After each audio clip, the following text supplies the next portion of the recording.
wala ukhrijannahum minad dunub, yang pasti kami bakal ngaluarkeun maranehna minad dunubi tina dosa-dosana kayauma waladathu ummahatuhum, teu beda jiga indungna pas harita ngalahirkeun kumaha pas urang borojol ti indung pan beras ieu hanaonna. Bahkan keistimewaan ibadah haji teh termasuk kabair, dosa gede ge kaki paratan cukup ngalaksanakeun ibadah haji.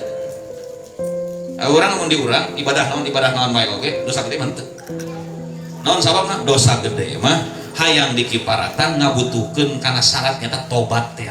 Tapi ibadah haji naon cenah bisa ngiparatan sajabana sogoir dosa leutik, kabair ge dosa badawi ku ibadah haji mah katilek.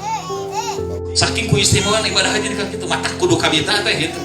Faida romaul jimaro wahala kuruus, di mana-mana manehna ngabalang jumroh tuluy manehna mun urang mah tahalul dicukur rambut, wazarul bait tuluy manehna ziarah ka Baitullah, nada munadi maka aya nu ngagero tina jero aras ceuk eta suara teu kuping we ku jamaah haji umrohna, irji'u magfuran lakum, geura baralik maraneh geus dihampura ku kami.